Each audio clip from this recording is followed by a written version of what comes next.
Okey, Assalamualaikum, salam perjuangan. Selamat datang ke Ahyat Ishak Show.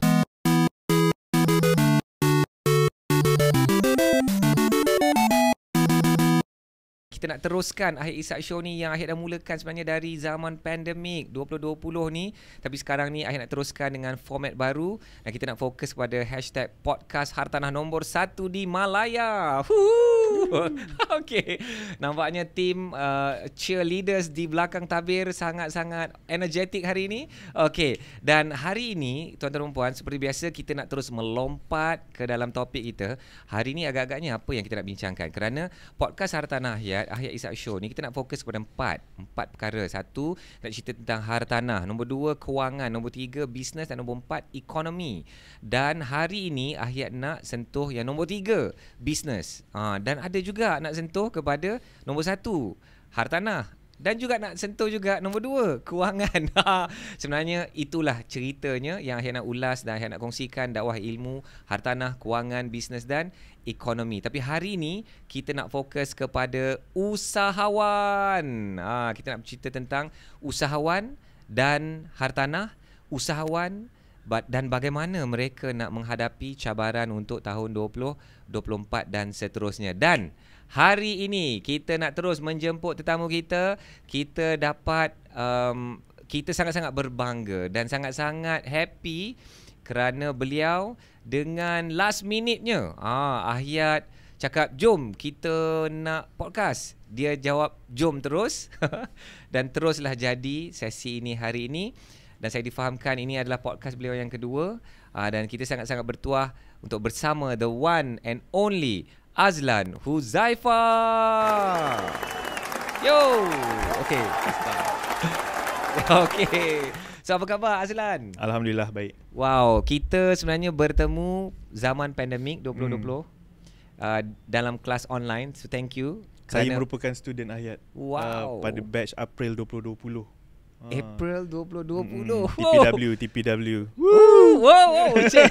Genggaman pejuang. Wow, genggaman pejuang. Okey, dan okey, so kita bertemu online. Lepas tu kita ada berjumpa kat mana lah kan, secara fizikal, which was so amazing because zaman pandemik dulu kan kita bertemu online, kita kenal kawan-kawan baru, and then dia jadi sangat janggal kan, dia jadi so weird because pertemuan kita melalui online sahaja, and then eventually kita dapat berjumpa secara fizikal, and then now we are here today dalam podcast Hartanah kita hari ini. Dan kita juga nak, bukan nak sahaja nak cerita pasal hartanah hari ini with Azlan, because Azlan juga, I don't know, nak cakap pakar marketing, pakar media sosial, nanti kita akan dengar. And kita betul-betul nak fokuskan, sebenarnya cerita kita hari ini nak bantu usahawan. Usahawan cabaran dia ialah marketing sekarang. So bila marketing dia bagus, bisnes dia bagus. Bila bisnes dia bagus, dia ada banyak duit. Bila banyak duit, dia boleh beli hartanah. So macam itulah pusingan dia. Akhirnya Ahyat ni dia tak cerita lain. Akhirnya pusing kat hartanah juga, yeah? So that's the, I guess that's the theme of the day. So saya difahamkan hari ni ada program. Ada pagi program. tadi. Betul, ada program. So kita sebenarnya bersiaran ni petang. So apa program tu pagi tadi? Ada photoshoot lah untuk F&B, big F&B punya change, untuk diorang upgrade menu diorang untuk tahun 2024. Wow. So I guess that's what you do Itu kepakaran Azlan? Yeah, one of it lah. Okay. And dan kepakaran ni you serve memang F&B ke? F&B businesses kita ke? serve mostly on SME lah. SME niche dia lebih kepada beauty product, fashion and also F&B lah. Okay, so beauty product, fashion and F&B. So pagi tadi ni dikabarkan ada satu syarikat ni yang dah ada lebih 100 branch di Malaysia. Betul. Kan? Dan ada juga lagi satu F&B yang menjadi klien kepada Azlan. Betul. Yang dah ada 300 outlet dalam 4 tahun. Satu coffee chain yang berwarna biru seperti lampu di belakang saya tu. So korang tahulah. So okay, Local. Oh, local. Ya, sahabat lokal. Dan saya baru baca artikel, semua F&B outlet yang lokal ada yang melihat sehingga berapa ratus peratus peningkatan sales. Amazing. Kerana sekarang ni ada boycott kepada brand-brand luar negara kan. Okay, so ada juga penonton dan pendengar kita ni sebenarnya dia tak faham apa yang kita cerita ni. Okay, so Boleh tak kenalkan diri? Silakan. First of all, thank you Ayat jemput. Sama-sama. Berbesar hati untuk datang ke kerusi Ayat Ishak Show, podcast Ayat Ishak Show. Betul nama podcast? Betul. Alright. Ini podcast kedua lah yang saya terima diundang. So sebenarnya memang kita sendiri pun pernah lah merancang nak buat podcast, tapi kita join podcast orang dululah untuk dapatkan aura tu. Wow. Kan? Saya takkan terkejut kalau ada podcast Azlan Huzaifah. Is it still Huzaifah, right? Yeah, Huzaifah Studio. And kenapa saya sebelum kita ke udara tadi, saya cakap kat Azlan, you remember zaman Clubhouse? Ada ke siapa-siapa yang ingat lagi zaman Clubhouse? Masih ada zaman dia ke? Masih tak Almost tak ada lah. Almost tak ada dah Tapi masa dia mula-mula dulu kan, dia sangat trending, sangat everybody was in. Sangat woke Sangat woke. Oh, lain macam. Okay. Semua orang dalam tu semua woke. Semua orang memang stylo lah. And I remember you were one of the early ones yang really blew up on Clubhouse because apa yang you buat, you bagi direct coaching kepada orang nak betulkan Instagram diorang. And I mendengar you memang, you cakap you akan, okay, siapa-siapa raise hand. Okay, raise hand. Lepas tu, okay, apa you punya IG? Atau you akan tengok lah. You akan tengok, lepas tu you akan bagi sebiji one by one. And I'm like, damn, this guy is amazing because you were just giving and giving. And ramai juga orang yang tolong sama-sama bantu untuk diorang upgradekan diorang punya Instagram profile, gambar, content, copywriting semua time tu. It was amazing. It was amazing because dia mewujudkan satu budaya just helping out each other. Betul. During pandemic kan, semua orang struggling. Thank you. During pandemic lah masa tu. And everybody needed help. Yeah. And So okay. So what do you do actually? Okay. First of all, nama saya Azlan Huzaifah. Saya merupakan founder kepada Huzaifah Studio. Kepada siapa yang tak kenal saya, kepakaran saya adalah membantu usahawan SME, usahawan di luar sana untuk create content, buat marketing di social media secara strategik and systematically lah. So that diorang punya, every time diorang punya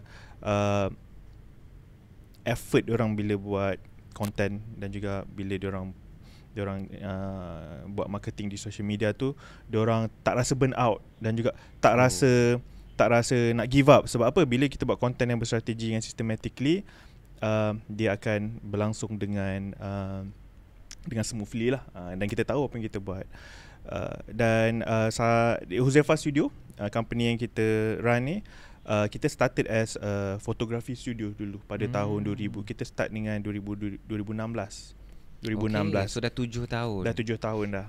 Incorporated in 2017. Bermula dengan fotografi studio, and then waktu tu zaman kegemilangan Instagram lah, awal-awal dulu 2017, 2018. Sekarang ni dah tak zaman kegemilangan dia? I would say masih relevan, bukan kegemilangan dia lagi lah. Okay. Because kegemilangan sekarang ni, crown dia, tahta tu kepada, mungkin telah diambil alih oleh TikTok lah kan. Okay. TikTok Then, and I want to jump into this. Okay. So mungkin ada di antara anda yang kenal ni workbook ni. Siapa yang sedang menonton di YouTube boleh nampak lah TikTok marketing calendar yang terbaru. Sebelum tu Instagram marketing calendar. Beliau lah, Azlan lah, pengasas Huzaifah Studio dan juga penerbit lah kan. Kira kan? Betul. Penerbit, self-publish. These two, I guess this is not this is a workbook. It's a workbook. And katanya dah berapa dah terjual ni yang TikTok marketing calendar ni? Let me tell you story about the first book first. Okay, first book. Instagram marketing calendar. Instagram marketing calendar ni, kalau orang kalau siapa yang ada buku ni, you guys part of the community lah. So community Instagram marketing calendar ni berlangsung waktu pandemik. Buku ni kita keluarkan waktu pandemik pada Ogos 2020. Okay. Waktu tu semua lockdown. Kita sebagai fotografi studio, memang kita terpaksa tutup studio Ayat. Kita tutup studio pada March kan. Kita start pada March, pandemik March, tutup studio. And then orang studio, the only way untuk orang datang photoshoot kena walk in lah. tak boleh lah nak jarak jauh daripada Zoom photoshoot, tak boleh. So and long story short, we had to pivot. Kita kena pivot, kita cari macam-macam cara lah. Hantar barang, hantar ke rumah fotografer photoshootkan lah. Itu antara benda inisiatif awal-awal. But kita nampak benda itu tak sustainable lah, sebab tak boleh nak scale, sebab you need more photographer to cater for more products kan. True. So then apa yang kita buat adalah kita dapat satu idea, sebab daripada kita punya community, daripada klien-klien kita yang mempunyai yang menyuarakan masalah, iaitu diorang ada masalah, tak ada idea nak buat content di media sosial, especially on Instagram. Okay. So being me, suka nak tolong orang ni, dekat Twitter dengan Clubhouse juga, kita bagi idea content untuk diorang day by day. Dan kita buat Telegram, kita bagi idea content setiap hari, manually bagi idea. Okay, hari ni kita buat ni, hari ni kita buat ni, daripada bulan 6 2020. Tetapi at some point kita penat lah nak bagi idea content tu hari-hari. And then terkeluarlah idea untuk bukukan kita punya idea tu untuk setiap hari selama 365 hari. Dan sebab itulah itulah terlahirnya Instagram Marketing Calendar, yang kita bagi idea untuk konten selama setahun. Wow. So dan dia juga mengikut pelbagai strategi dan ada content pillarnya, dan bukan sekadar ianya satu kalender, dia juga adalah workbook. Ya, dan itu juga, yang saya nak sebut. It's not just a calendar, because dia macam dah jadi macam workbook, macam dah pergi seminar marketing kan. And it's very nicely designed. And kan most ada. people will have to carry this around lah. Yeah. Have to carry this around, because diorang setiap hari diorang nak jadikan rujukan. So this book, Instagram Marketing Calendar ni, telah terjual lebih daripada almost 50,000 unit. Wow. Almost 50,000 unit. Incredible. Waktu zaman pandemik, dan waktu zaman yang orang kata buku ni dah tak relevan, dah tak boleh nak jual print. Print is dying, orang kata. Tetapi kita boleh jual RM50,000. Bukanlah nak bangga, tetapi kita menunjukkan yang during pandemic, kita terpaksa buat sesuatu, terpaksa pivot. Pivot tu maksudnya kita terpaksa menukar arah lah, orang panggil, untuk menghasilkan sesuatu yang kita terpaksa buat apa saja untuk kekal relevan dalam market, sebab kita tak nak brand yang kita tubuhkan tu hilang di muka bumi waktu pandemik, which is ramai orang yang macam tu, Hayat. Betul, tetapi betul. Alhamdulillah, rezekilah dengan hasilnya buku ni kita dapat bertahan dalam market. Even waktu pandemik merupakan waktu yang I would say kita punya zaman kenaikan kita lah. Kita strive during pandemic. I think so lah. Masa tu pun yelah, tiba-tiba orang kenal Huzaifah Studio kan. So I think that was di kala orang rasa tertekan, tapi usahawan rasa tertekan, but pada masa itu Huzaifah pula yang bangkit yang kan. naik. And then fast forward, dah ada Fast TikTok forward, ni. So tak nak cerita dulu pasal TikTok workbook ni, kerana kita ada part 2 yang kita nak cerita tentang usahawan dan bagaimana mereka nak marketing. So kita nak selesaikan urusan hartanah dulu. Okay. So Azlan, Alhamdulillah, sebelum saya nak tanya pengalaman Azlan beli rumah, so kita akan tanya beberapa rapid fire questions lah. Okay. Go ahead. So alright. So Azlan, rumah dulu ke kereta dulu? Rumah. Beli ke maksudnya dapatkan beli. dulu? Ya. Beli kereta dulu. Oh, okay. Beli kereta. Kalau dulu. belilah. Okay. Mana nak dapat dulu tu mestilah nak kena ada rumah dulu kan. Okay. Alright. Rumah dulu ke kahwin dulu? Lama sikit. Selalu. Sebab saya dah kahwin, so kalau tanya saya balik, semula, saya akan rasa rumah dulu kot. Rumah dulu sebelum rumah kahwin. dulu. So masa Azlan, rumah dulu ke kahwin Waktu dulu? saya kahwin dululah. Kahwin dulu. Waktu tu Okay. yalah, waktu saya kahwin tu, Huzaifah Studio ni baru sama-sama naik. Baru nak naik. Baru nak naik. Belum ada, orang kata belum ada duit lah. Ya. Belum ada rezeki I time think tu. okay. Kebanyakan orang akan melalui fasa yang dia akan kahwin dulu kot. Kahwin dulu. Ya, takkanlah kerana hartanah nak kena tangguhkan perkahwinan. Ya Allah. Okay. Betul. Soalan ketiga. Tetapi untuk bandingkan hartanah dengan kahwin tu Ha. sama je. Dia punya beban kos dia, kewangan. beban keuangan dia sama.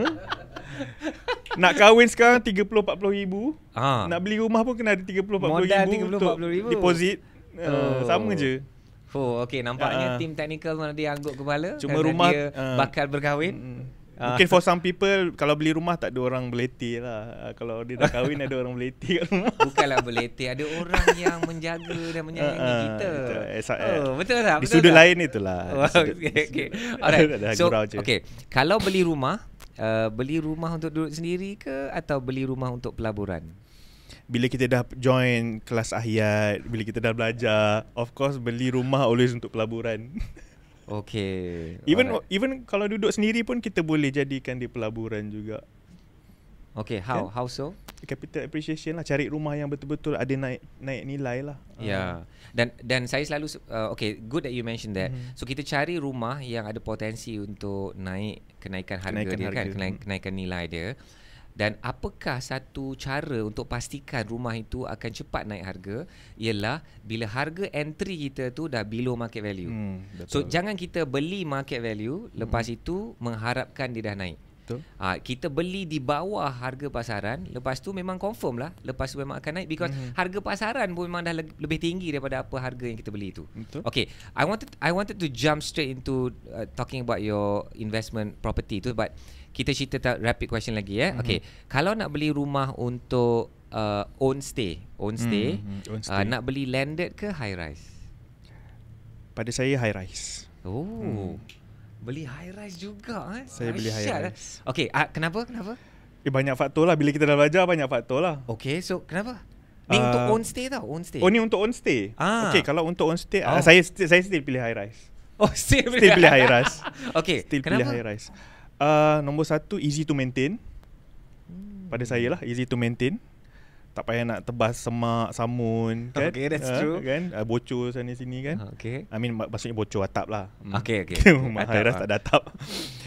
Nombor dua, saya tak suka tikus. Okay. So adakah benar rumah bertingkat tak ada tikus? Tak ada lah ya. Tak ada. Kalau kurang, ada tu teruk sangat lah. Teruk sangat lah tu. Tak tahulah itu PPR pun tak ada. Saya dibesarkan kat PPR tak ada tikus. Tak ada tikus. Tak ada tikus kat rumah kita lah. Kat bawah sekali tu ada. Kat longkang ada lah. Kat longkang ada lah. Oh, this is interesting. Kerana takut tikus. Kerana takut tikus. Saya pilih rumah bertingkat kerana saya takut tikus. Wow, that's the first time for everything. Thank you for sharing that. Okay. Lokasi ada tak? Lokasi untuk rumah idaman. Lokasi untuk rumah idaman ni, ini best. Saya selalu berangan nak ada rumah dekat Taiping. Taiping. Memang asal Taiping apa? Mak saya asal Taiping, kakak saya kat Taiping. Dan saya sukalah Taiping. Cool, chill. Betul ke diorang cakap Taiping ni, nanti kita boleh semak. Bandar bersara kan? Bandar bersara is one thing. Bandar yang paling tinggi hujan. Yang paling lembab dalam Malaysia. Paling lembab dari segi taburan hujan dia tinggi. Taburan hujan. Bukan lembab tu. Okay. So you want, bukan lembab trafik ke lembab orangnya. you want to buy a high rise in Taiping? Tak adalah, kalau dekat Taiping tu susah lah nak dapat high rise kan. Ada ke? Ada tak tahulah. Tapi kalau nak retire tu dekat Taiping lah. Ataupun I would go to Melaka kot. Somewhere nearby the ocean lah. Okay. So saya baru nak tanya soalan yang seterusnya. Nak view macam mana kalau rumah idaman? Nak view water, nak kehijauan, or maybe specific buildings? Water lah. Saya suka elemen air dalam. Kalau tak tahulah, dia rasa healing factor dia lebih sikit lah kalau ada air water tu. Kan? Water. Setuju. Okay, nothing to do with hartanah. iPhone or Android? iPhone. Come on lah. Apa punya soalan ni? Apa punya soalan? Come on lah. Weh. Ni Android. Saya geng Samsung. Kebanyakan kita punya tetamu ni saya dapati adalah geng-geng Apple. Geng-geng iPhone. Termasuk the team kat belakang. Okay. Apa lagi soalan? Basically, I guess that's it lah. Rapid question. Okay, good. Alright, good. So, So we're done with the opening. Kita nak cerita sikit hartanah sebelum part 2 kita nak cerita tentang marketing in 2024 which I'm more looking forward lah, and that's the reason why I called you lah, Azlan. But okay, alhamdulillah pengalaman Azlan dah beli rumah pertama masa tu pandemik. Boleh tak ceritakan pengalaman dia? Okay, join kelas Ayah Ishak, the property warrior. Waktu tu memang almost zero knowledge lah pasal property ni. Zero knowledge, calculation dia something yang benda yang saya cuba elak untuk ambil tahu. Dia rasa macam tak apalah, nanti aku dah kaya, aku bayar je lah orang belikan rumah untuk aku. Dia macam tu je lah. Tetapi bila waktu pandemik tu kita kenapa join Hayat, sebab nombor satu saya suka energy Tuan Hayat lah. Thank so saya suka energy. I'm very inspired by your energy and then your cara cakap kan. Sebab tu join. Nombor dua adalah sebab saya dah sampai satu tahap, yang satu umur yang rasa memang kena ada rumah lah. Ini mungkin antara faktor peer pressure ataupun environment punya apa ni orang panggil, apa pressure, social pressure lah orang panggil. Dan yang nombor tiga adalah during pandemic you just nak learn something new lah. That's why memang tak boleh nak keluar mana-mana. Tak boleh nak keluar mana-mana, might as well lah you belajar something. And then join property warrior, dah belajar tu best lah cari rumah. Dia berangan tau. The whole process is berangan. Tetapi bila berangan saja tak cukup lah. So bila dah berangan tu kena ambil tindakan lah, kena jadikan dia matlamat. Memang nak beli rumah. Tapi bila kita dah ada ilmu, confident lah nak beli rumah. So kita buat maharaja comparison rumah ke rumah, ikut dia punya rental yield lah, dia punya apa lagi ayat macam-macam lah. Betul, dia punya numbers, all the metrics yang kita ukur tu macam-macam. So I think I compared like about 9 jenis property lah waktu tu. Okay. Tapi beli dekat satu unit yang dekat Puchong. Okay, so masa you compare 9 hartanah lain, adakah semua di Puchong atau di kawasan-kawasan? Di kawasan-kawasan Lembah Kelang lah. Okay. So bagi mereka yang tak tahu, teknik Maharaja ni ialah satu teknik yang Hayat ajar, satu modul khusus untuk nak bantu orang pilih hartanah mana yang sesuai yang dia nak beli. Okay, so itulah yang kita panggil teknik Maharaja tu lah. And akhirnya Hayat pun baru borak dengan Azlan sebelum ni, baru-baru tadi. Azlan kata alhamdulillah that unit that you got was 330,000. Kalau unit yang facing Tasik Tasik tu could reach up to 500,000 tu tak? Lebih kan. In fact tadi pun kita dah tengok yang latest numbers pun ada yang 600,000 over, 500,000, ada juga yang 480. But you managed to get it at 330,000. So itu tahniah tu berapa persen tu below market value tu kan? At least 30% lah. At least 30% kan. So ada yang lagi murah juga, tapi at least 30% during pandemic lah kita dapat murah. Kan, maybe it was a factor of the pandemic. Sekarang ni pun kalau tengok it's actually the 25th percentile tadi tu pun was at 380,000. So median price at 410, and then on the 75th percentile was at 400, maybe 80,000. So good deal. Good deal. I would say it's a good deal. And good also deal, kan? I like the property. Cantik. Itulah bila saya tengok gambar dia macam resort. Ada apa gajah lah. Kalau at certain angles nampak macam Sunway Lagoon. Mini Sunway Lagoon. And the entrance, the guardhouse macam resort yang apa tu, yang macam hut kan. Ada macam apa, bambu atau bukan apa orang panggil daun nipah. So style. So sekarang ni buat apa? Sekarang ni rumah tu apa, untuk on stay ke, untuk pelaburan ke apa? Untuk kita sewakan. Kita spend sikit untuk kita renovate waktu beli. And then kita terus dapat penyewa lah. So bila kita renovate, dekor cantik-cantik, kita dapat quality tenant, dan juga kita boleh sewakan mahal sikit lah. Okay. So that kita dapat positive cash flow. Alright, alhamdulillah. So bila kira-kira tadi positive cash flow, and it's about 6% rental yield for a property like that, it's very good. Yang powernya ialah bila kita dapat below market value. Alright. Yes. So now just quickly, because banyak soalan yang ada susun ni, Hayat bila susun ada 12 soalan ni untuk untuk Azlan. Tapi saya lebihkan soalan mengenai usahawan dan marketing 2024 lah. But just quick one, penting tak usahawan tu ada hartanah? I cannot say for everyone lah, but I think for myself, usahawan ni dia kena ada strong financial punya, apa nama panggil, strong financial decision atau bukan, strong financial record orang panggil. Okay. Maksudnya kena ada pelbagai investment. Of course, antaranya ialah property lah. Kalau mungkin orang lain tak pastilah, but for me I think at least kena ada property lah, sekurang-kurangnya satu ataupun dua lah. Sebab apa? Yalah, bila kita buat bisnes, kita ada untung, duit tu kita kena beranakkan.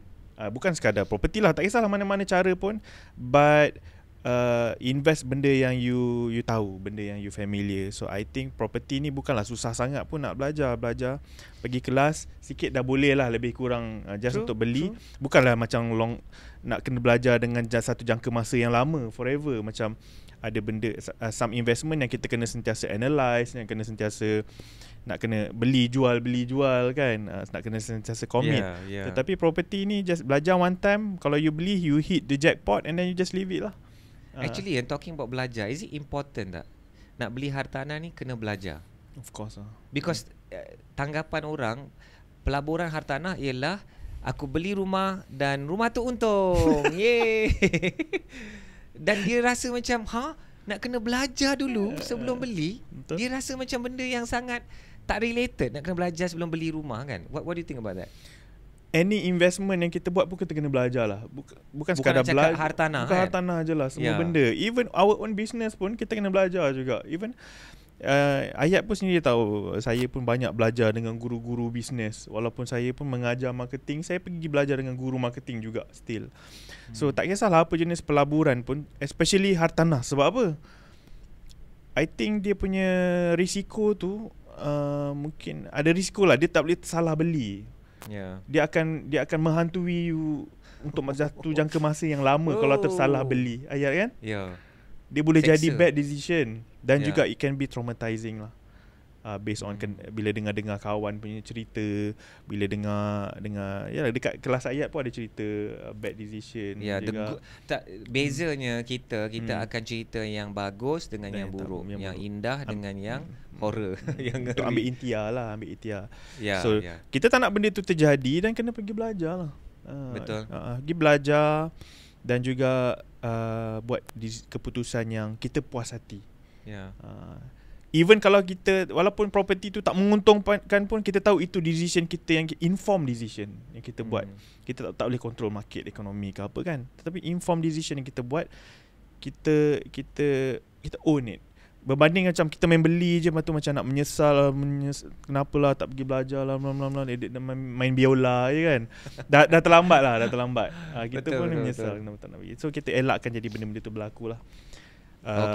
And it can be worse. It could get worse lah kalau salah beli. Kita want to make it, do it right the first time. Itu yang saya selalu sebut kan. Especially benda yang macam hartanah, ratus-ratus ribu mungkin juta, and ikat bank pun berpuluh-puluh tahun. Betul. So betul ke usahawan ni lagi susah nak beli rumah? Saya setuju.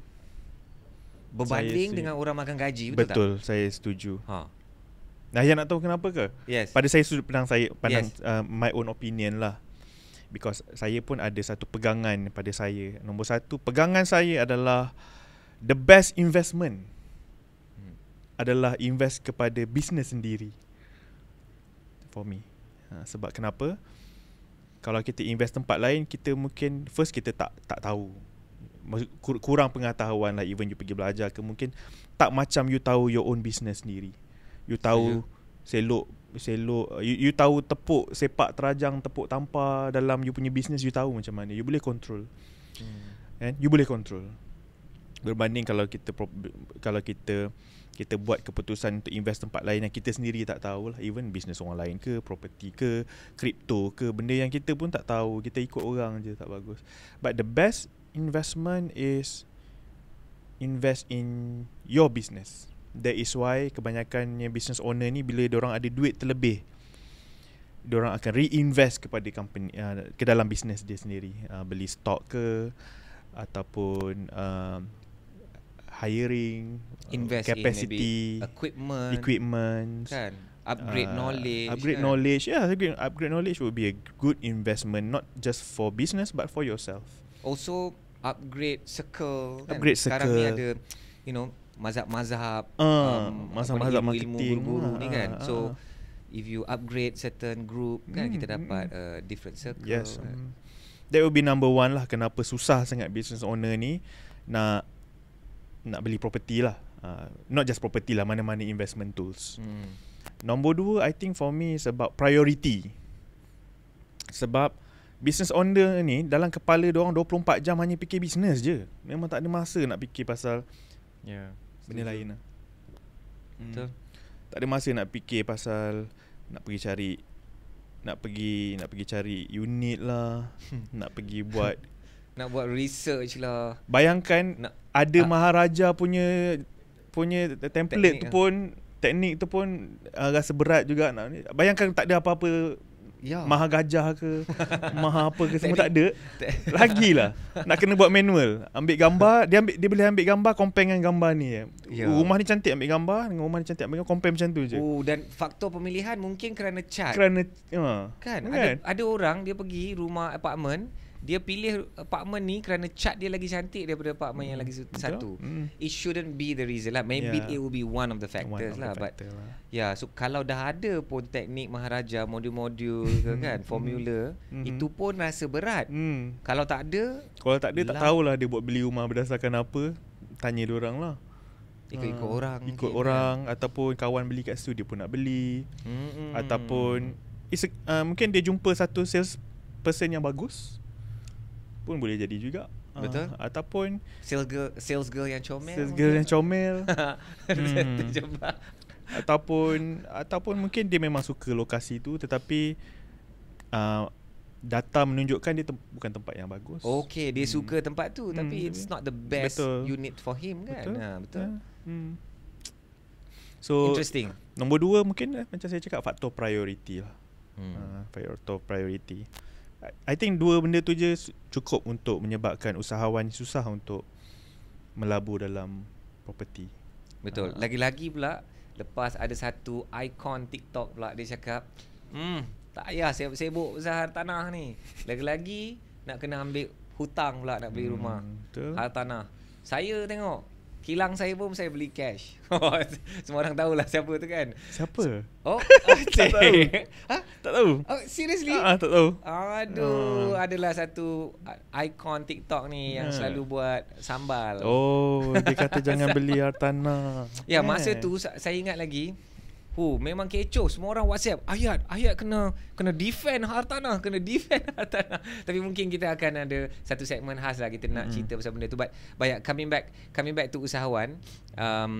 So itu cabaran dia. Tapi sorry nak mencelah Ayat. Tapi Ayat setuju tak dengan 2 point tu? Pada pendapat Ayat. The part of the priority I think is the number one is, adakah Ayat setuju the best investment adalah invest dalam bisnes sendiri, ataupun Ayat rasa property lagi better? No. 100% setuju bahawa investing in SME especially memang returns dia tak ada tandingan. Hartanah pun tak boleh nak. Tapi high risk lah kan. It could be good. Yeah, of course kita pun dimomok-momokkan dengan statistik 9 dalam 10 perniagaan akan gagal dalam 5 tahun kan. Kononnya itu statistik daripada US. Dan yang mana yang survive tu 9 lagi yang akan fail dalam 5 tahun yang kedua. So kita selalu dimomokkan macam tu lah. But of course dalam pengalaman Ayat berbisnes pun memang banyak juga kegagalan bila fikir balik. So kalau kita invest dekat dalam satu bisnes yang gagal, memang dia tiada pulangan. Hancur lebur dengan masa, dengan segala wang ringgit kita, dengan reputasi kita pun akan lebur kan. But sebenarnya kan, bila bisnes tu menjadi, and kita nak bercerita lah macam mana nak bisnes kita menjadi 2024, dia punya returns tu is gonna be astronomical, right? And people now are talking about $1 billion valuation, going for listing, unicorn. And at that moment you dah tak boleh nak kira dah dia punya ROI. Dia dah macam it's just impossible because it's going to be thousands or maybe tens of thousands of percent higher lah kan. Okay, so nombor satu saya totally agree. But of course kita nak kena diversify and kita pun nak kena ada asset and it's a tangible asset and hartanah pun ada merit dia. So dia ada capital appreciation, dia ada cash flow when you do it right. And at one time nanti aset-aset ni lah yang boleh menjadi membantu kita semasa usahawan tu dah tak larat lagi, dah tak mahu lagi, dah tak tahu lagi nak boleh berniaga atau tidak.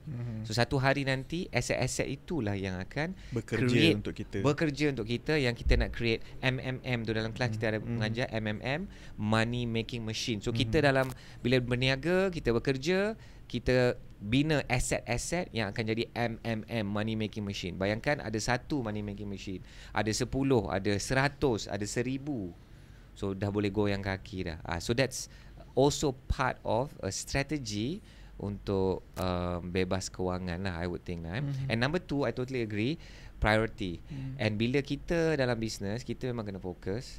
Bila fokus, kita dah tak ada masa benda-benda yang lain. And I like what you said, kita rasa macam nak upah je orang lain. You cakap you pandai sangat kan? Okay, kat mana yang bagus? Apa yang bagus? Okay, itu ya. A.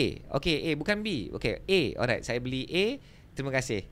So I think that's what happens most of the time with usahawan, because diorang dapat jumpa maybe an agent or a consultant, an advisor yang mungkin it could be yang berniat baik nak membantu dia, or mungkin yang berniat untuk nak menjual apa-apa saja kepada usahawan yang kaya tu kan. So I totally agree, brother. Now still on this question, sebenarnya diorang ni minat tak? So katakan dia lebih baik invest kepada business, dia mungkin dia tak ada priority dan dia fokus kepada business dia, tapi dia orang actually minat tak nak beli hartanah, you think? I think for sure, number one, benda yang pasti bukanlah minat atau tidak, bukanlah minat property atau tidak, tapi benda yang pasti diorang minat adalah diorang minat duit. Okay. So kalau diorang nampak duit di dalam property, I think diorang akan automatically akan minat. Cuma sekarang ni diorang tak tahu mungkin, ataupun diorang tak nampak duit di dalam property lah. Itu nombor satu. Nombor dua, minat atau tidak tu mungkin bergantung kepada again priority jugalah, ataupun bukan sekadar priority, adakah dia align dengan mission dia sebagai seorang business. Kalau macam saya, mission saya adalah untuk bantu seramai boleh usahawan untuk berniaga di media sosial. Adakah dengan bila kita cuba untuk alihkan kita punya effort kepada property tu align dengan kita punya mission? So kalau kita kalau bantu, and I think diorang akan minat lah. Ataupun bukan minat, maksudnya diorang akan nak invest in, bukan sekadar invest monetary, invest effort dia ataupun fokus dia kepada. I like that. Betul, it's not just the money. Dia memang kena invest the whole jiwa raga kan? Tu. Because, and why I like the Property Warrior, pejuang hartanah ni, sebab salah satunya juga dia membantu kepada misi untuk membantu usahawan juga. InsyaAllah. Ya, bukan itulah. Sebab the whole ecosystem dalam ekonomi property hartanah ni ada orang-orang yang usahawan-usahawan, the of course lah, the big the big guys, conglomerates, ada the tycoon kan? Tapi ada ramai yang dekat bawah tu, dia punya ekosistem, agent, ada agent yang jual, ada yang agent yang sewa or homestay, Airbnb, dan juga orang yang mungkin property management punya people. So dia menyumbang kepada ekosistem tu, and that's why I beli property. Antara benda lah, bukanlah the main reason, of course. Still I see the money in there. I like that. Kalau dia nampak duit, then dia akan go for it. And bercerita tentang perjuangan, inilah antara perjuangannya. Usahawan mesti memiliki hartanah. Bantulah kita ni orang Melayu nak menguasai semula hartanah. Kalau kita membayangkan orang makan gaji nak memiliki rumah tu susah kan, kerana dia makan gaji. So kita memang mengharapkan lah usahawan ni lah yang akan menjadi golongan yang mampu untuk memiliki hartanah. dan akan menguasai semula pemilikan hartanah dan bisnes hartanah itu sendiri. Okey, so tuan-tuan dan puan, kita sebenarnya dah selesai part 1, dah selesai cerita pasal usahawan dan hartanah. Sekarang ni kita nak bercerita tentang apa pula? Kita nak bercerita tentang usahawan dan cabaran 2024. So, kita akan break sebentar dan kita akan sambung selepas ini.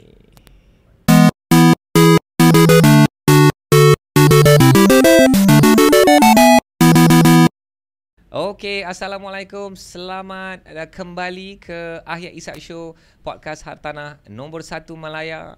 Dan kita dah masuk ke part 2 sesi podcast kita bersama dengan tetamu Ahyat kali ini, Azlan Huzaifa. Dan kita dah okeylah, kita dah sembang-sembang pasal usahawan dan hartanah dan juga dah cerita sikit pengalaman Azlan sendiri dalam pembelian hartanah beliau yang pertama tu di Puchong. So sekarang ni Ahyat nak pergi the fun part, dan ini podcast hartanah, selalunya the fun part tu nak cerita pasal hartanah lah. But I'm also very very excited sebenarnya nak berjumpa sahabat saya ni, bukan kerana just nak sembang-sembang nak untuk kita buat podcast ni, tapi untuk manfaat saya sendiri. Kita dah bongkar kan, rupa-rupanya ada agenda sebenarnya. Ada agenda punya. Saya pun nak tahu update apa cerita ni usahawan dengan marketingnya, dengan media sosialnya, dengan kontennya dan strategi menuju 2024. Dan cabaran-cabaran yang dihadapi oleh usahawan. Jangan nak cakap 2024, sekarang ni pun dah sangat-sangat mencabar. Kita boleh lihat sebenarnya Azlan, masa hari raya hari tu, kempen raya kali ni was so different from 2022. Ramai yang terduduk, ramai terciduk. yang terciduk kan. Jalan tar terciduk. Oh, jalan. Okey, kita nak cerita sikit, and jangan nak cerita 2024, 2023 pun dah mempersembahkan satu cabaran yang besar. Okey, so bagi mereka yang mungkin follow kerana hartanah, mungkin ada di antara anda yang memang usahawan yang minat bisnes. So apa kaitan semua ini? Saya nak usahawan ni dia ada banyak cabaran kan. Saya nak dia melepasi cabaran-cabaran, terutamanya marketing. Bila marketing dia bagus, bisnes dia bagus. Bila bisnes dia bagus, duit dia banyak. Bila duit dia banyak, beli hartanah. Okey, akhirnya pusing kat situ. Okey, so my brother Azlan, what is your advice? Apa nasihat? Okay, sebelum nasihat lah, apa sebenarnya yang Azlan nampak sedang berlaku dan akan berlaku 2024? Sedang tu 2023. Kalau tak nak cerita pasal pandemik tu, because terlalu jauh lah mungkin 2020, 2021, 2022. But now nak cerita 2023, apa yang sedang berlaku sekarang, 2024, what's going to happen, cabaran untuk usahawan. Okay, apa yang saya nampak telah berlaku adalah obviously lah, let's address the elephant in the room, the perubahan behavior pelanggan ataupun pengguna di media sosial tu telah berubah, ataupun buying behavior, purchasing behavior telah berubah, beralih kepada, if not all lah, of course lah, huge percentage telah berubah kepada e-commerce platform, platform ataupun orang panggil social commerce. Orang panggil social commerce orang panggil nowadays. I don't know lah. Social media platform plus e-commerce macam TikTok Shop. Banyak behavior telah beralih ke, banyak purchasing behavior telah cenderung kepada TikTok Shop, Shopee dan sebagainya. Itu nombor satu yang kita kena admit. So kalau usahawan masih masih terfikir-fikir ataupun masih berkira-kira untuk masuk ke platform-platform ini, mungkin ada akan ada akan mencabarlah untuk dapatkan traction ataupun dapatkan impact untuk bisnes dia orang. Yalah, nak dapatkan engagement tu satu lah. Your potential customer kan. So kalau you tak masuk, maksudnya you tak boleh engage lah to begin with. So adakah pandemik itu telah macam memaksa satu trend yang dah tak boleh patah balik dah? The trend yang, I mean, of course bricks and mortar punya shopping before pandemic pun dah macam seolah-olah dicabar oleh online purchase dan sebagainya, e-commerce dan sebagainya. Betul. Tapi datangnya pula COVID-19, seluruh dunia lockdown dan semua orang dah terpaksa biasakan diri. Kan mula-mula dia kena paksa dulu. Lepas tu dia dah biasa. Lepas tu dah biasa baru dia suka kepada membeli I boleh beli online je, nak beli kasut ke, nak beli stokin ke, nak beli apa-apa kan. Is it because of the pandemic yang really accelerate and just amplify cement and what was the word? Amplify benda tu. Amplify. Why do you use that word, amplify? Sebab dia menyebabkan kita lagi terdesak untuk pakai benda tu. Okay. I mean the social media Dan- or e-commerce platform. Dan tak boleh patah balik kan? Most of the time tak boleh patah balik lah. Even benda brick and mortar lah, even makan, kedai makan pun orang dah boleh order Grab, Betul. Food Panda, delivery. Even hypermarket macam Lotus, Maidin pun dah boleh beli online semua. So tapi jangan fikir it's a bad thing lah. I think it's a good thing for me. I think it's a good thing. Okay, why do you say it's a good thing? Because frekuensi membeli mungkin lagi tinggi. I don't have the data lah, but I am speaking for myself. Okay. Makan luar tu lagi kerap. Maksudnya order lah. Order Grab tu lagi kerap. Masakan luar. Masakan kan? luar tu lagi kerap. Hari-hari nak order, dan bukan sekali, kadang-kadang 2 kali. Order kopi, lepas tu order makan, lepas tu nak order kopi lagi. So makin tambah kerap lah. Dapur kita ni jadi lagi banyak, lagi besar, lagi luas kan. Dapur Pilihan tu kita. betul. Dapur rumah sendiri je lah yang tak. Macam tu je lah. So perubahan orang panggil tabiat pelanggan membeli dah berubah. Dan ada je usahawan yang dia mungkin sedar atau tak sedar ada perubahan ini. And ada yang kalau sedar pun dia tak adjust pun bisnes dia kepada perubahan ini kan. Itu yang lebih menakutkan lah. Tapi itulah mungkin kadang-kadang mindset juga kot Hayat. Mungkin tak semua orang nak berniaga ni objektif dia nak besar pun. Meniaga nasi lemak, still meniaga nasi lemak, tak ada online, tak ada QR Pay pun, even masih dengan cash. Tak semua orang lah kita boleh push towards digitalization kadang-kadang kan. So tapi lah if you are very serious about buat business yang profitable, business yang sustainable, business yang scalable ni, kena ikut trend lah. And obviously the trend sekarang adalah lebih kepada online, dan lebih kepada pembeliannya banyak berlaku e-commerce platform lah. Okay. Seperti TikTok Shop. Okay, cakap pasal TikTok Shop. Banyak bisnes terkesan kerana TikTok Shop. Is that true? I don't know. I think of course lah, mana-mana perubahan behavior berlaku akan ada orang yang terkesan Ayat. Tetapi I'm sure ramai juga yang benefited daripada perubahan trend ini. And especially brand-brand yang baru, mungkin dia lebih kreatif. Mungkin dia tak ada sangat dari segi branding, tapi dia mungkin lebih kreatif. Dia senang nak naik dekat TikTok daripada zero pun. Itu memberi peluang kepada brand-brand baru. Kalau tidak, mungkin sebelum ni kita nak kena bersaing billboard. Memang tak boleh nak bersaing. Memang tak boleh nak bersaing kalau you just baru masuk dalam pasaran. Setuju. Tetapi mungkin dengan adanya TikTok, and then you ada creativity yang bagus buat content, and then you can boom dengan cepat. Itu antara peluang lah. Itu nombor 1.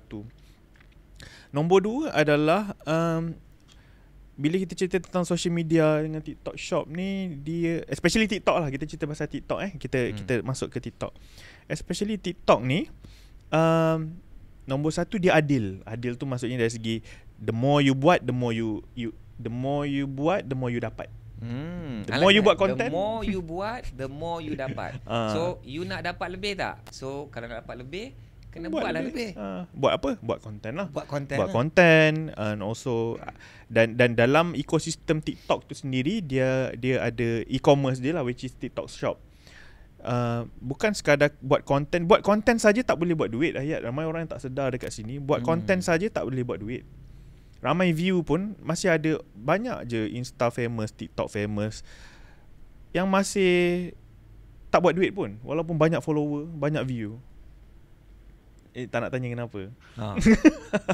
Tanya-tanya kenapa tu sebab dia tak menjual apa-apa, ataupun even walaupun dia nak menjual apa-apa pun dia tak convert lah daripada follower view tu kepada jualan. Masa Azlan cakap benda tu, saya terfikirkan ni, ada je yang ramai follower yang banyak buat konten tapi masih miskin. Itu nak cakap tapi tak sampai hati. Tapi tak sampai hati. Pedas tu mungkin dia pun tak kisah, dia mungkin tak tahu, bukan priority, ataupun dia tak tahu. Dia tak tahu cara dia. And you use the word, kalau anda perasan siapa yang mendengar atau menonton Azlan ni dia seorang yang memilih perkataan-perkataan dia. So bila saya berborak dengan Azlan, saya suka dengar perkataan yang dia pilih. So tadi Azlan you say the word tak convert kan. So that means you don't convert your activities to something that brings you money. Yes. You don't convert your followers into your customers. Okay, hold that thought. Saya nak backtrack sekejap. So dengan perubahan trend sekarang, menyebabkan ada cabaran yang besar untuk bisnes-bisnes. So saya membayangkan business owner, dia tak boleh nak buat marketing, dia ada cabaran, dia tak boleh buat sale, dia tak ada duit, dia tak boleh nak beli rumah pun. So sekarang ni kita ada tahu ada cabaran. 2024 dia nampaknya macam lebih mencabar. It's always like that kan. So how to solve this cabaran? Okay. Apa usahawan perlu buat sekarang? Okay. Sekarang kita record ni pada bulan 11. Almost dah nak hujung tahun 2023. Number one, apa yang usahawan kena buat lah for me. Benda yang paling diorang, mungkin paling orang tak nak buat. Usahawan ni cuba nak mengelak buat benda ni. Tetapi kena buat. Apa tu? Business planning. Business planning kena buat. Ramai usahawan mengelak bila bercerita tentang number, bila cerita tentang calculation, bila cerita tentang planning. Dia nak duit masuk je dia tahu kan. Tetapi bila planning dia cuba mengelak. Nak tak nak you kena plan daripada sekarang. So sekarang ni nak plan untuk tahun 2024. Kita panggil annual business planning Ayat. Annual business planning kena buat pada kuarter keempat ni. Sebab apa Ayat? Buka kalender sekarang. Buka kalender. Saya dah ada dah buku pada ni. kuarter 1 2024 banyak perkara akan berlaku. Betul. Ini kita bukan cerita pasal perang lah, konflik ke apa. Ini kita cerita tentang apa yang ada dalam kalender. Nombor 1 New Year, of course lah. Nombor 1 tarikh-tarikh istimewa, perayaan. Chinese New Year akan berada pada kuarter 1 tahun depan. Kalau nak masukkan sekali Valentine's Day, kalau kita nak masukkan sekali Thaipusam pun kuarter 1. Bulan puasa pun kuarter 1. Preparation untuk raya pun kita kena buat pada kuarter 1. Banyak benda akan berlaku kat situ. Tu belum tarikh-tarikh istimewa lah, 22 lah, 3 kan? lah, benda-benda macam tu. Membawa kepada kuarter 2 dah raya pula start. Raya start. Dah time tu kalau anda usahawan, anda tahu, tengok trend balik, time tu anda dah tak boleh buat apa lah bila dah raya. Kita buat duit adalah pada bulan sebelum puasa. Itu kita boleh buat duit. Sebab apa? Kita raya bulan puasa. Kepada most of usahawan, kebanyakan usahawan lah yang berkaitan dengan raya ni, diorang sebenarnya hari raya pada bulan puasa. Maksudnya buat sale lah. Buat sale banyak pada bulan puasa. Memang bulan raya tu, bila raya tu dah enjoy lah. Jadi kena plan. Nombor 1, kena plan. Buat annual business plan. Buat annual business plan untuk rancang perjalanan anda pada tahun 2024 mengikut data pada 2023 ini. Sebab kita dah tak, mungkin kita tak boleh nak pakai 2023, kita tak boleh nak gunakan data 2022 sangat lah. Mungkin sebab ada pandemik lah, ada perubahan dari segi buka border semualah. Tetapi 2024 kita jangka lah akan lebih kurang sama macam 2023. Jadi kita dah boleh gunakan data tu untuk predict apa yang berlaku, ataupun kita punya orang panggil trend business kita pada tahun 2024. Nombor 1, annual business planning. Di samping, bila kita buat annual business planning ni Ayat, apa yang termasuk, of course lah ada financial planning lah, manpower planning lah, ada cerita tentang apa ni, nak you nak scale ke, you nak defense ke, ataupun you nak attack ke, semua kita cerita pasal annual business planning akan berada kat situ. Tetapi elemen yang penting bila kita buat annual business planning adalah elemen marketing planning. Inilah social media masuk kat situ lah. Dan kat situlah pentingnya ada TikTok marketing calendar yang kita buat untuk anda rancang anda punya bisnes setahun.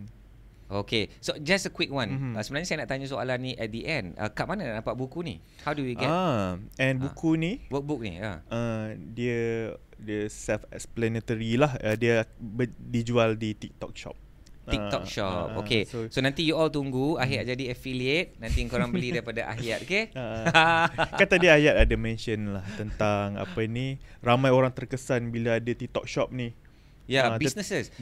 So, in fact, ramai founders cakap, oh sekarang ni TikTok Shop ni kacau. Gelombang dia kacau kita dengan agent pun dah jadi macam mana. Agent lari jadi affiliate. Lepas tu buang harga. Kita pun dah tak boleh nak jual barang sama, kena buat brand baru, kena buat produk baru. So nampaknya macam the big boys, the founders yang sedang merungut ni. Tapi the rakyat ni macam mana? Yang buat duit tak merungut lah. Sebab tu dia senyap je tengah buat duit. So rakyat tengah buat duit ni? Ada juga yang tengah buat duit. Okay, for example, kita jual buku. Walaupun kita kita huge percentage of our business is a service business. Kita buat servis fotografi, videografi, social media content, social media management, mostly service Ahyat. Tetapi kita keluarkan satu buku which is TikTok marketing calendar. Kita jual dekat TikTok Shop dan telah 12,000 naskah telah terjual di TikTok Shop. Berapa harga ni? Harga dia RM139. RM39. Kita kita orang Melayu, kita kan suka kira untung orang. So kalau dah 12,000, kejap saya nak congak-congak, darab 39, tu dah dekat setengah juta tu. So kita bermula pada bulan 3. Okay, bulan 3 so tahun 3, 4, ni. 5, 6, 7, 8, 9, 10, 11. Lebih kurang 9 bulan lah. 8-9 bulan lah. 9 bulan, 8-9 bulan macam Ahyat cakap tadi. Almost setengah juta dan jual satu produk sahaja. Nice. So kepada anda usahawan, anda kena tanya pada diri anda apa yang dia buat sepatutnya. Bukan kita tengok orang yang jatuh, tapi kita tengok orang yang sedang menjadi, apa yang diorang buat. Kita kena takut bila kita rasa ada benda yang kita tak tahu. Faham tak? Kita takut ada benda yang kita tak tahu. So korang kena discover apa yang korang tak tahu yang menyebabkan bisnes-bisnes lain yang berjaya dekat TikTok ni berjaya di TikTok. So kena tanyalah. Of course lah ada cabaran-cabaran lain lah. Kebanyakan yang berungut, yang biasanya yang saya dengar lah, dan saya pun tumpang bersedih jugalah, tumpang duka cita jugalah dengan kawan-kawan usahawan yang sebelum ni mereka banyak mengharapkan agent. Sekarang ni agent telah berpindah pergi TikTok Shop, buat konten sendiri dan menjadi affiliate. Dan bila diorang jadi affiliate ni, diorang jadi affiliate kepada banyak-banyak brand. Dan so kesetiaan tu kepada founder, masih HQ. ada, kebanyakan orang masih ada kesetiaan, tetapi ramai yang biasa-biasa ni kesetiaan dia mudah digoyah apabila affiliate dekat TikTok Shop. Even affiliate kita sendiri boleh buat 2,000 tu senang di TikTok Shop. Affiliate kepada buku ni. Guys, seriously, nak tambah RM2,000. Okay, bagi saya otak hartanah. Kalau you boleh tambah RM2,000, you boleh beli rumah RM450,000 ke RM500,000 kot. Betul. Just nak tambah income RM2,000. So, ni easily RM2,000 let me walk you how can they make RM2,000 sebulan. Kira cerita kan. Sebab this is very practical. Kita nak cerita nombor, kita tunjukkan nombor practical. Okay, menjadi affiliate kepada salah satu produk dekat TikTok Shop. Kita bagi contoh dengan buku ni, TikTok Marketing Calendar ni. Pegang buku ni. Tunjuk. Kepada siapa yang beli buku ni, dia boleh jadi affiliate kita. Dan kita bagi commission sebanyak 20%. So, adakah itu normal 20% atau di set memang dah standard oleh TikTok? Tak, kita boleh set. Okay, kita Boleh set. Average orang bagi 10%, tapi kita bagi lebih 20%. Okay. 20% daripada harga RM39 lebih kurang RM8 commission untuk jual satu buku. Okay.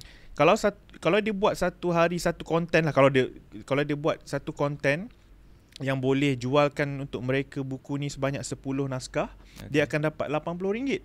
Darabkan dengan 30 hari, lebih kurang RM2,000 dekat situ yang orang boleh earn dengan jadi affiliate untuk satu produk sahaja. Dan banyak produk dekat TikTok Shop Hayat. Kalau Hayat pergi tengok, especially yang diorang guna lah. Dan maksudnya Hayat, dia jual 4 buku, dia promote buku ni. Kalau dia dapat 4 orang beli buku ni, dia seolah-olah buku ni dah percuma dah. 4 orang je beli. Okay, betul. Betul tak? Lebih kurang 4 atau 5 lah. 4 atau 5. Dah percuma dah buku tu. Itu strategi ataupun itu adalah orang kita panggil headline yang kita gunakan kepada affiliate kita untuk menjadi affiliate ataupun untuk promote buku kita. Wow. So sekarang ni isu dia ialah okay, semua orang pun boleh masuk TikTok. Semua orang pun boleh buat konten. Semua orang pun nak jadi content creator. Dan ramai juga yang nak jadi affiliate TikTok kan. Itu kita cerita pasal affiliate je Hayat. Dekat TikTok Shop ni dia ada satu ekosistem yang dia merupakan social media dan juga e-commerce. Dan dekat e-commerce punya site, which is TikTok Shop, dia ada banyak cara untuk kita earn daripada situ. Dari segi business perspektif lah. Okay, nombor 1 yang saya cakap tadi, affiliate. Nombor 2, kita boleh utilize live. Live, dia ada live itu manager. yang beg kuning. Dia dah macam GoShop sekarang. Dia dah replace GoShop. Kan kita baru dengar baru-baru ni berita tentang GoShop. Dan kita boleh dari content. Kita boleh earn duit daripada content, of course lah, membawa kepada beg kuning ke TikTok Shop. Dan yang keempat adalah TikTok Ads. TikTok Ads pun boleh jana income daripada situ. So daripada satu platform alone banyak cara untuk kita monetize. Dan untuk kita sendiri, kita banyak fokus kepada ads dengan kita punya affiliate. Dan banyak-banyak bisnes lain ada dia guna. Tu tak termasuk influencer lagi. Mungkin cara yang kelima is influencer. Dia guna utilize on influencer, dia guna utilize on content. So influencer tu jadi affiliate. Yes, betul. Untuk produk dia. Sama ada jadi affiliate ataupun just promote sajalah. Mungkin tak jadi affiliate. Dan dibayar untuk promote. Okay. Promote je. So apa sebenarnya halangan untuk usahawan betul-betul menceburi atau betul-betul nak guna strategi TikTok ni? Because atau adakah memang dah terlalu banyak business dah masuk ke dalam TikTok? What's the situation right now? What's the update? I think ramai pun sebenarnya yang dah masuk TikTok Hayat, dan ramai yang start buat content, yang ramai yang dah tahu pun. Kadang-kadang orang dah pergi kelas dah pun. Even dah ada yang ada TikTok marketing calendar, dia dah tahu know how macam mana nak buat. Tetapi saya risau bila kita tak buat annual business planning. Kita kembali kepada annual business planning. Bila kita tak buat tu, kita tak nampak yang sebenarnya content creation, bila kita hire team, bila kita hire content creator, kita hire videographer, kita hire graphic designer, kita hire copywriter, kita hire video editor, ni semua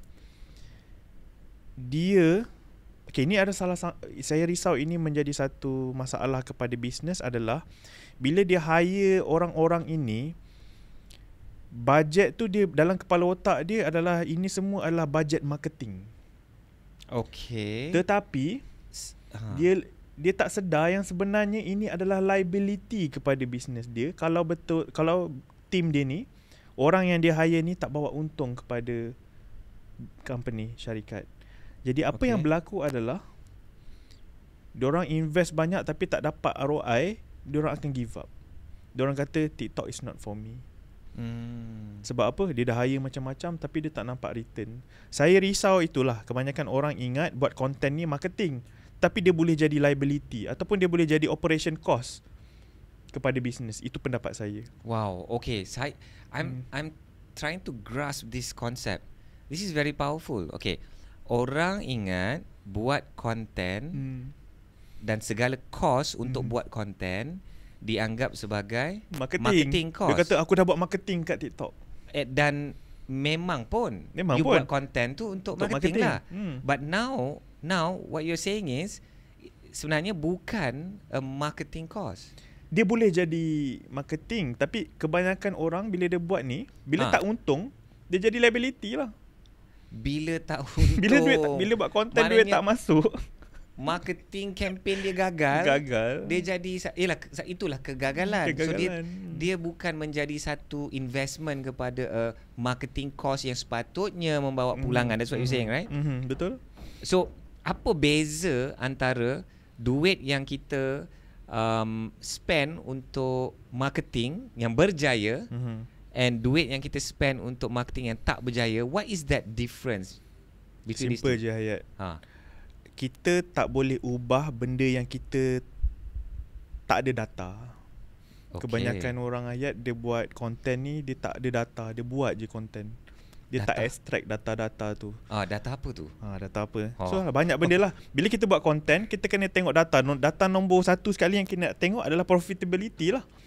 Dari segi sale, kita contohnya satu team kita bayarlah 10,000, kita invest bayar duit gaji, KWSP, tolak laptop lah, iPad semua, kamera semua, 10,000 sebulan. Okay. Saya tengah kira ni. 10,000 sebulan. Adakah RM10,000 masuk ke dalam account company? Belum tentu. Itu baru break even, belum tentu. Kan? Minta maaf lah tim. Yelah, siapa yang tengok tim-tim ni? Kita nak set up ni podcast studio ni. Berapa puluh ribu, seram. Adakah ia profitable? Berapa banyak duit yang masuk? So kita kena tahu, kita kena ada data tu. Benda yang kita invest kepada tim, kena ada data tu. Itu nombor satu lah, data sales. Itu nombor satu. Data nombor dua adalah kalau kita nak tengok dari segi engagement. What kind of engagement? Like, comment, share, save, following. Follower lah, our follower. So what you're mentioning is the measurement. The metrics. The metrics of engagement. So apa yang biasa you akan tengok? Save, like, comment, share, ataupun replay, watch, view. Benda-benda tu lah, focus view. Benda-benda yang kita nak kena monitor lah, kena gather data tu.